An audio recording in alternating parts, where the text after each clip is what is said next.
एक जमाने में सब्ज पहाड़ियों के दरमियान वाक़े एक पुराने गांव में एथन और लियाम नामी दो भाई रहते थे। दोनों में से बड़ा एथन अपनी मुहिम जोई और शरारती तबीयत के लिए जाना जाता था।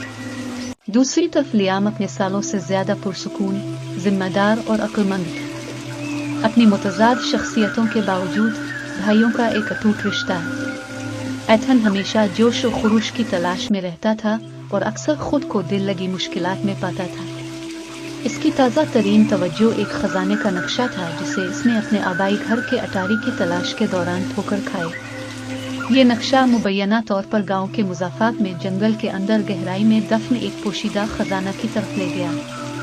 तजस्सुस और एडवेंचर की प्यास से भरा हुआ एथन खजाने को दरियाफ्त करने की रग़बत का मुकाबला नहीं कर सका। उसने पुरजोश अंदाज में लियाम को नक्शा दिखाया, जो शक्की होने के बावजूद अपने भाई के जोश को नज़रअंदाज नहीं कर सकता था। लियाम, जो हमेशा फल्स शनास और ख्याल रखने वाला भाई था, ने एथन के साथ इसकी तलाश में जाने का फैसला किया, इस उम्मीद पर कि वो इसे मुसीबत से दूर रखे। नक्शे से लैस भाइयों ने अपनी मुहिम जोई का आगाज किया। उन्होंने घने जंगलों को उबूर किया, गिरजती नदियों को उबूर किया और नक्शे पर बयान करदा पुरस्कार निशानियों के बाद खड़ी पहाड़ों पर चढ़ गए। रास्ते में उन्हें मुख्तलिफ रुकावटों का सामना करना पड़ा, जिन्होंने उनकी लचक का इम्तिहान लिया, लेकिन उनके गैर मुतज़लज़ल अज़्म ने उन्हें आगे बढ़ा दिया। जैसे जैसे वो जंगल में गहरे सफ़र करते गए, भाइयों का रिश्ता मजबूत होता गया। उन्होंने कहानियाँ शेयर की, हंसे और चैलेंजों के जरिए एक दूसरे का साथ दिया। एथन की जंगली रूह लियाम की पुरसुकून हिकमत से गुस्से में आ गई और लियाम ने बदले में एथन के मुताद्दी जोश और जज्बे के जरिए बेसाख्ता अपनाने की खुशी को दोबारा दरियाफ्त किया।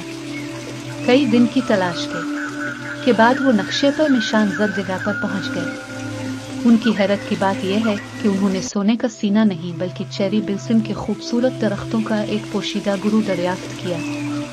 ये नज़ारा दम तोड़ देने वाला था, गोया कुदरत ने खुद उन्हें उनके गैर मुतज़लज़ल अज़्म और बिरादराना मोहब्बत का सिला दिया। इस पुरसुकून लम्हे में एथन और लियाम ने महसूस किया कि हकीकी खजाना जिसकी वो तलाश कर रहे हैं, वो मादी दौलत नहीं बल्कि वो बांध था जिसका उन्होंने इश्तिराक किया। वो समझते थे कि उनके साथ सफ़र ने उनके ताल्लुकात को मजबूत किया है और उन्हें एतमाद, इस्तिकामत और ख़ानदान की ताकत के बारे में कीमती सबक सिखाया। वो गांव वापस लौटे, अपनी हैरत अंगेज मुहिम जोई को शहर के लोगों के साथ बांटते हुए, जो उनकी कहानी से मुतासिर हुए थे। भाई मकामी लेजेंड बन गए।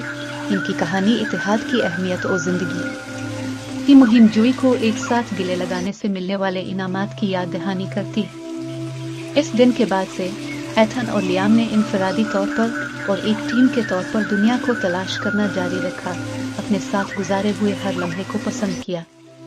उनकी कहानी ने आने वाली नस्लों के लिए एक तहरीक का काम किया, हर एक को याद दिलाते हुए कि जिंदगी का सबसे बड़ा खजाना अक्सर प्यारों की सोहबत में पाया जाता है।